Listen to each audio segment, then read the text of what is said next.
if you strip away Jesus, I'm just a gang member. I only end up in 3 places: dead, in prison forever because I'm a 2-strike felon, or strung out on the streets on Skid Row. Right. So like, I just have to always remember that, right? So he taught me this concept that I've never heard before. He said, don't trust your thoughts. If you follow all of your thoughts and all of your thoughts were good, why did you end up in prison? And that really made me think about it. He's like, did you plan on going to prison? I was like, no. So 2 things is distrusting my thoughts and thinking for other people. That's what actually stops me. Counselors, ministers, people who inspire you, they all come in many different forms. As they always say, don't judge a book by its cover, because you never know the story until you get to the glory. My brother, Johnny Chang, has quite the testimony. We're about to get into it. It's an honor, privilege, and a pleasure. Welcome once again to a safe space, a brave place, Counsel Culture, where we reveal together so we can heal together.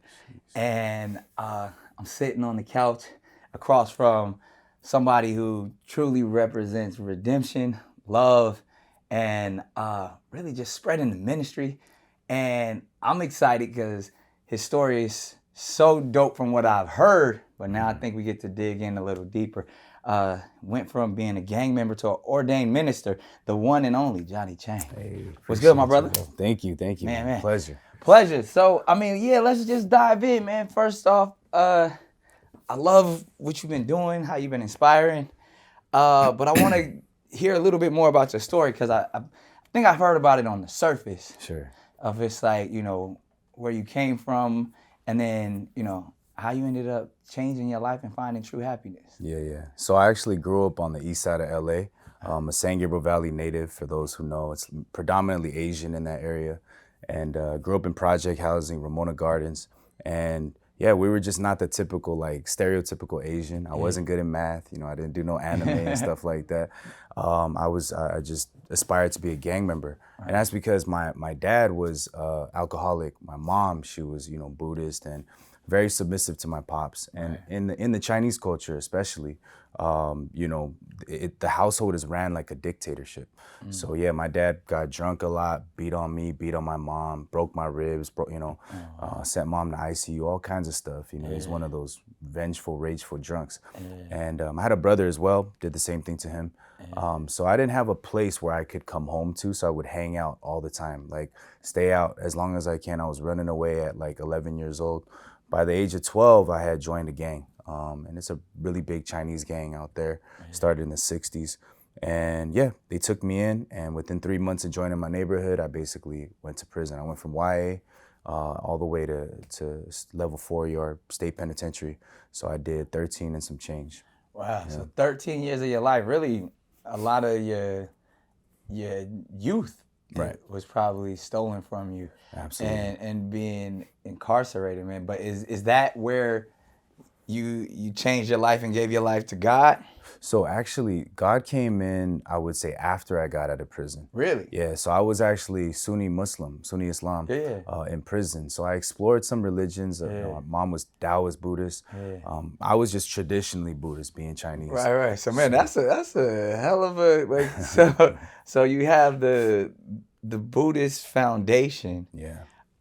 And then I don't think I've ever met too many Chinese Muslims. Yeah. So how did that work? Yeah, that was crazy. So I actually had a cellmate, and he was just well respected, very organized, kind of like a father figure to me. He was a lifer. And he just changed his life completely. He was just doing, which Islam does, man. Yeah. So for so many, absolutely. That's why I sincerely respect it, because of what we see, especially in the penitentiaries. We see how that level of discipline and valor that comes with. So you got attracted to the teachings of because Sunni is like that's different. That's like even a higher different level. Right? like or of discipline. Sure. Yeah. So tell me, so it's just really your celly is what put you on to that. Yeah. So in California system, there's like we mix. It's called the others. So it's like Asians go with Polynesians and Arabs and stuff like that. So his family was full of imams, which is like these leaders. And so he knew everything. With him, I read the Quran front to back 3 times. Oh, wow. Yeah, we would read it every day. We'd pray, fast, do all that. But the one thing about that religion was that I couldn't really get rid of this emptiness that I felt. So because of him, I got my GED. Because of him, I got, anger management counseling in prison. I was trying to, level up and build myself. But again, that emptiness, that void that I felt, I couldn't get rid of it. And I would ask him, like, yo, why is it like this? And he didn't really have an answer. He said, listen, we are the flesh. We just got to continuously, like, mentally and cognitively defeat this thing. And it just wasn't working for me, So then I got out, right before I got out of prison, he had left. So he left, and mind you, he's till this day one of the most articulate, smart, like a jailhouse lawyer type of dude. Very, very disciplined. But he said, I'm never coming back here. And I figured he's gonna, be successful when he goes out. He came back 6 months later. Oh, wow. And that's when I realized, yo, it's over for me. Because I'm not even on his level. And I just fell deeper into that depression. So when I got out of prison, I was just kind of on like a crash course, like YOLO lifestyle. Look, I'm gonna go to hell. I already know what I did some things that I'm not proud of. And like basically just F it, I'm gonna do what I want. And sold drugs, got up to a point where I was making 30, 40,000 a month. So this after you did 13? Yeah, after I did 13. Wow. Yeah, so, again, had penthouse, nice car, all kinds of stuff, clothes, but still the problem of emptiness, I couldn't, get rid of that. So I ended up, my mom actually, 4 years prior to me getting out of prison, she switched from Buddhism and hopped over to Christianity. Wow. She started talking about Jesus, and it was like, as soon as she said that, bro, like it's like the windows of the car, like it just rolled up, and I'm like, bro, I'm not trying to hear that. We're Asian, what's wrong with you? But it was just different, and she was planting seeds here and there.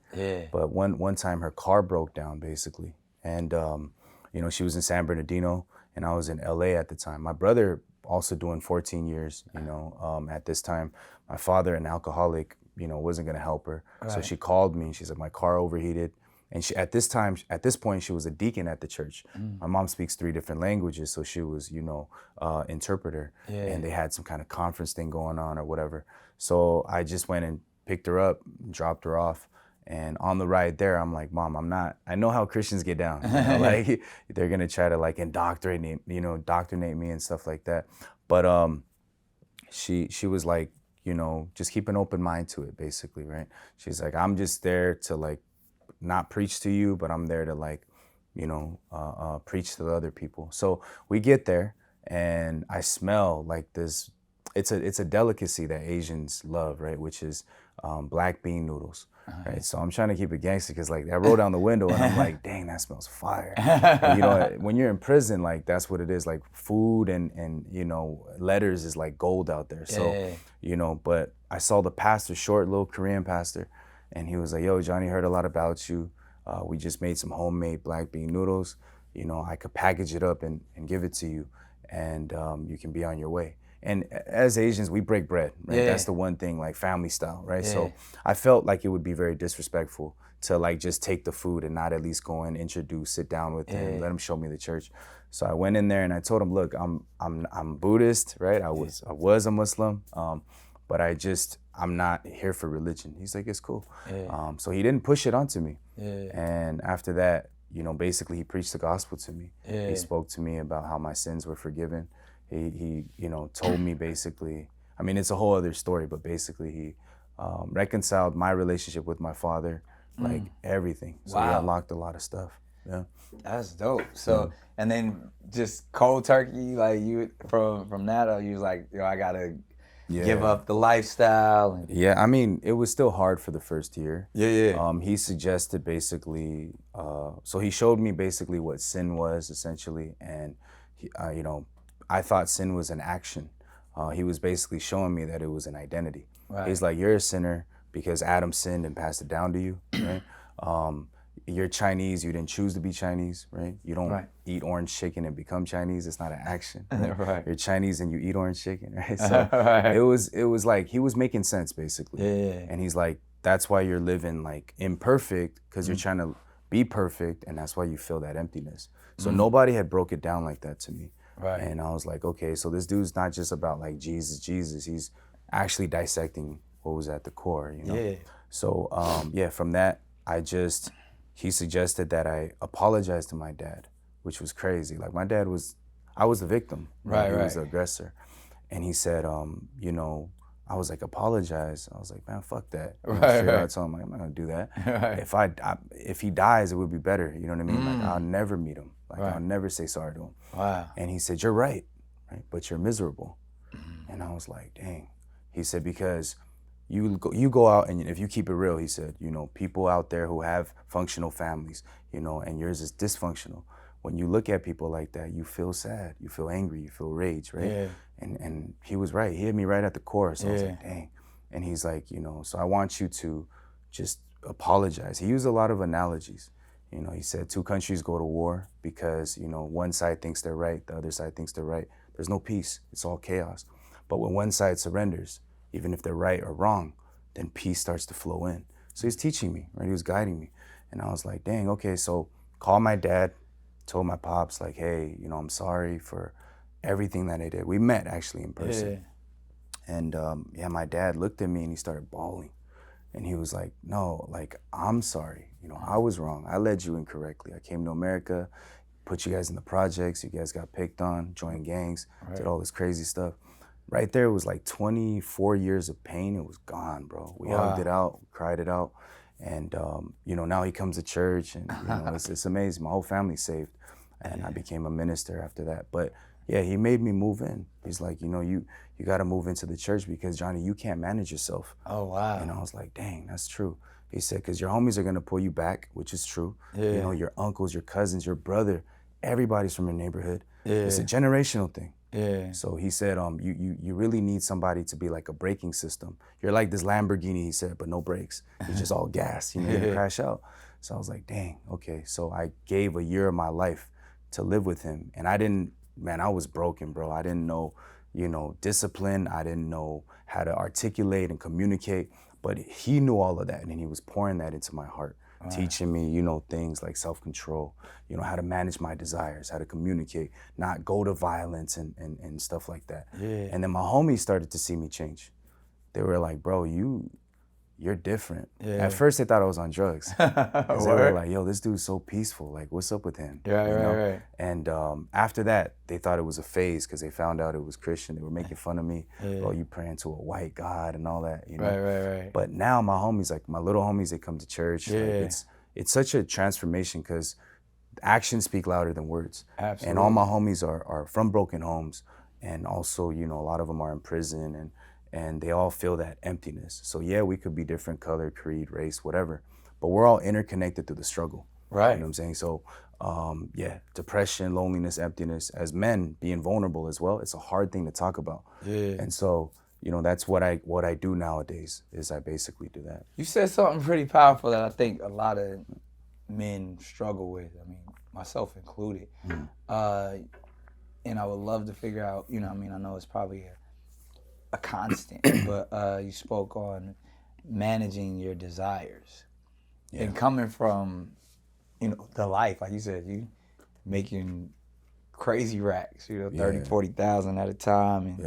And, but knowing, you know, ministry is probably humbling. But even the same thing when we think about what we do here within media, I mean, there's a lot of flesh involved in that. There's a lot of, you know, desires of vanity and ego. And, you know, how, one, when that concept was introduced to you by, you know, your elder, what did he say that helped you so much? And then how do you continue to manage all of those desires that you once had? Sure. So he actually hit me with the verse, Genesis 6:5, which says, all of our thoughts are only evil continually. Our hearts are evil.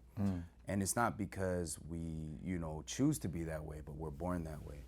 So he taught me this concept that I've never heard before. He said, don't trust your thoughts. And I'm like, that's crazy, because I was always taught as from a young age, from like the monkey cutout in kindergarten, that's like pointing at you saying, believe in yourself. Right. To, you know what I'm saying, just media and individualism and all that, just being groomed. Right. He said, if you follow all of your thoughts and all of your thoughts were good, why did you end up in prison? And that really made me think about it. He's like, did you plan on going to prison? I was like, no. Did you plan on trying to kill yourself I shared with him that I tried to commit suicide on 3 different occasions. Right. He's like, if your thoughts were so good and you knew, what was good for you, did you plan those things? And I was like, no. So he said, distrusting your thoughts is the biggest thing that people don't teach. So nowadays, like, I'll have thoughts, I'm still flesh, right? Right. Thoughts of, I had a cocaine addiction back then. I loved alcohol. They went hand in hand. Yeah. I did all kinds of different hardcore drugs too. And those thoughts pop up. But I start to think about it deeply. I think about my thoughts, essentially. So I'll be like, okay, where is this thought coming from? And let's follow it all the way to the end. Right. So I'll play it out in my head, you know what I'm saying? And Right. I internally process everything. And I realize that if I do this, then I'll lose my congregation. I'll lose all the people that look up to me. All my homies will, they'll be crushed, right? And so that's what actually stops me, is thinking. So 2 things is distrusting my thoughts and thinking for other people. Right, you have kids, right? Yeah. You become a father, a man, when you start to think for your kids and you start to provide for them. Right. Because if you're selfish, you can never be a good father. You know what I'm saying? Same thing. If I want to live happy, I actually have to think about other people.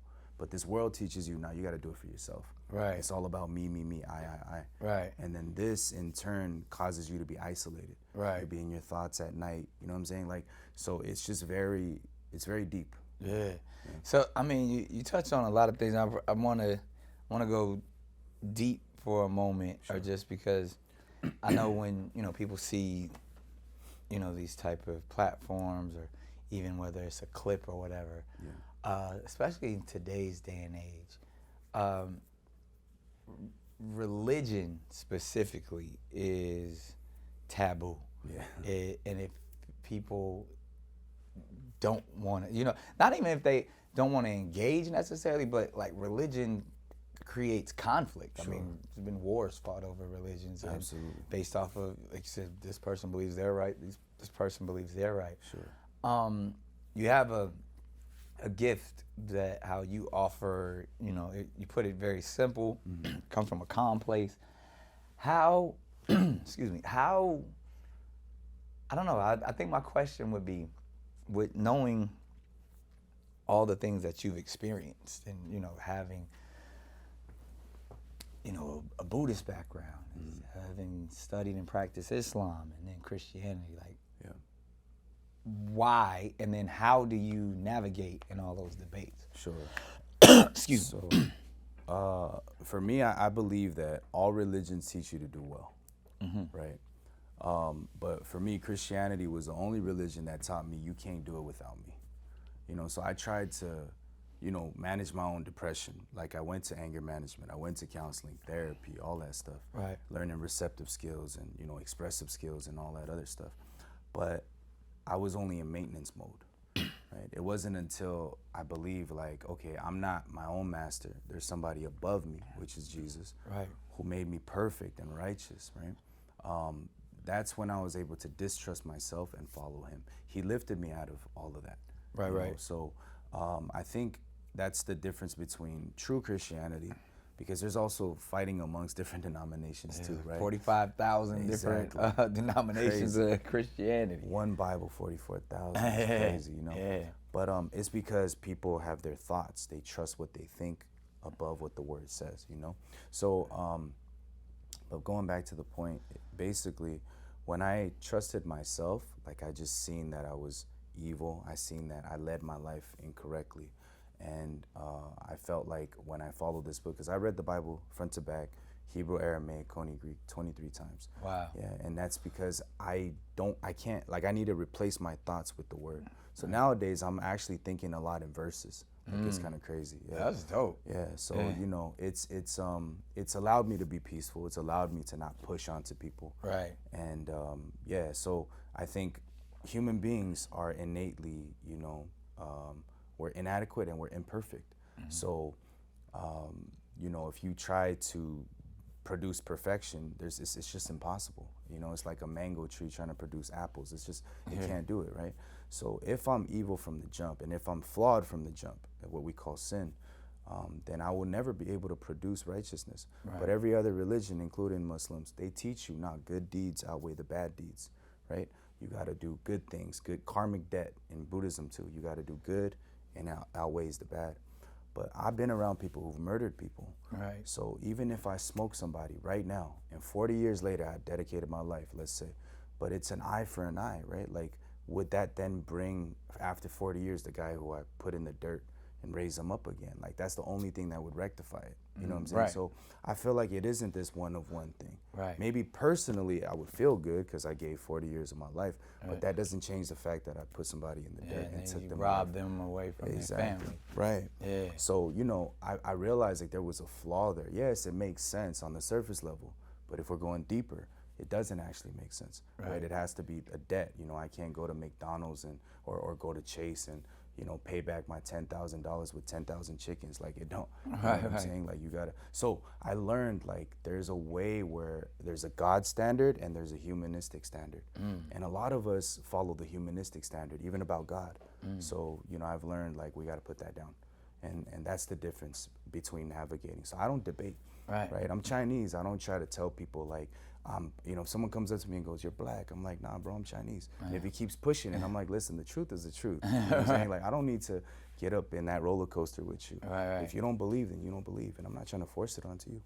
That's such a strong outlook, because specifically American Christianity, like you said, we talked about all the different denominations, dogma that comes along with it. They have a reputation of, I mean, you know, no man cometh to the Father but through me, and you know, I am the light. Like all of that stuff that we hold on to, we utilize our word as our sword and we go swinging. Facts. And especially brand new Christians. Right. You know, brand new Christians want to be like, they get so excited. Like, I'm saved, I'm super saved, I want everybody saved. And they standing on the corner with the signs, Jesus saves. And, you know, like, which is beautiful when you see how on fire people are for God. But it creates those debates. Absolutely. It creates for the person who's just, you know, trying to get by, trying to, you know, figure it out, and doesn't have the knowledge or hasn't, you know, even attempted that, but they're looked at as sinners, and a sinner is a bad word. They look at the world as, you know, secular, and, you know, it's almost like Christians traditionally have placed themselves on a pedestal, and we know all of the things that have come with, you know, Christianity and colonialism and all that stuff. So it's a tough hill to climb, and, you know, pardon the pun, a tough cross to bear. That, okay, I'm sticking my chest out as a Christian, but then to say I'm not gonna push it on you, even though part of the practice is go forth and share my message and my ministry. Where do you find that balance in saying, okay, I know Christians get a bad rap. I'm not even going to debate that with y'all. But I am the light. I am, you know, trying to operate in this, you know, in this philosophy. So Revelations 12:11 tells us that we overcome by the blood of the Lamb and by the word of our testimony. So, you know, I just share my story. Like, I never go up and be like, "Yo, are you a Christian? You need to repent. You need to," like, right. I'm just like, bro, I ain't even repented for some stuff. You know what I'm saying? Like, but I just learned that, like, I just talk about hope, and I talk about peace, and I talk about how I went from chaos, right? From misery to ministry type stuff. So I'm like, you know, and a lot of people focus on religion, but it's actually about relation. Like, you have to have a relationship with God, not religion, not religious doctrine, you know? So yeah, we don't really follow a denomination personally. For me, I mean, in America, you have to claim non-denominational, which is a denomination. Exactly. So, but for me, like, I just read the Bible and I just push forward with that. And people come to me. I do one-on-ones with people. We have a Discord community. You know, I'm a prison minister by trade, so I go to prison ministries, international chaplain as well. And in those classes, we have agnostics, we have Jews, we have, you know, Muslims, we have everybody. Right. So what I teach is just the core message, which is we're people who struggle. and we're all interconnected with the struggle. I don't sit there and go, you're a sinner, and you got to stop doing this and that. Bro, we're in prison. We got lifers, people, life without parole. Yeah. I'm on 4 yards, 3 yards, 2 yards, you know what I'm saying? Yeah. I don't need to tell, they know that. I don't need to tell them that. you Right, know? right. But I just tell them, like, look, you know, I'm Chinese. We're known for our all-you-can-eat buffets. You know what I'm saying? So I'm just like an all-you-can-eat buffet. Look, you could take whatever it is that you want. And I notice that people start to change when you present it in this way versus like, I'm on fire and I'm going to try to do this, you know? Right. Like you have kids, for example. So, you know, vegetables are good for children, right? Right. But if you grab a fork and you start shoving it in their mouth, that's child abuse. You know what I'm saying? No matter how good the vegetables are, right? Likewise, God tells us to have discernment. We don't just go and just force it just because I feel like, you know what I'm saying, Holy Spirit is doing this. Like, you also have to discern through the word. And most new Christians and even old Christians, they're not really in their book like that. You know, I'm in a network where we work with 90 different countries, and there's pastors, youth ministers, ministers of youth. We got, you know, elders, deacons. It's like 800,000 people, right? And one thing I noticed was when I keep it real with these pastors, like, how many times have you actually read the Bible? Most of them cannot get past 5. Like, they'll tell you, like, you know, yeah, I've read it like 3 times front to back. But you're a bishop. You know what I'm saying? You're a deacon. You're like, you're called to lead, but you don't know the word like that. You know, so how then can you lead if you don't know the word, right? Jesus fought Satan literally with the word. It is written. Right. He didn't say, in my opinion, I'm discerning this, I'm believing in this. Like, he fought with the word. So, you know, a lot of times people are fighting, and then Christians get a bad rap because of that. Right. Because somebody comes and goes, they have this social media spirituality, no disrespect. But they'll just be like, yo, I felt this, and you know, and I got to tell you this. But they don't actually know the prerequisites and the rules and regulations on how to actually preach. And so you feel like the Bible definitely changed your life. I get into this debate quite a bit because, you know, being a PK and growing up in church and Oh, you're a PK. yeah. That's crazy. So, but I've always challenged because of, you know, that's all I'm around. You know what I mean? Like, the Bible was my video game. You know what I mean? Like, everybody else that was talking about Mortal Kombat characters, I was talking about, you know, Jesus, Paul and Peter and Zechariah and Nicodemus and, like, you know what I mean? Like, but I say all of that to say, though, through your ministry, do you find yourself, like, do you take the Bible literally as a book of, you know, this is a historic book that I live my life by, or are these allegories and tales that, you know, whether these people actually walk the earth or not, I'm still moved and learned by, you know, these tales.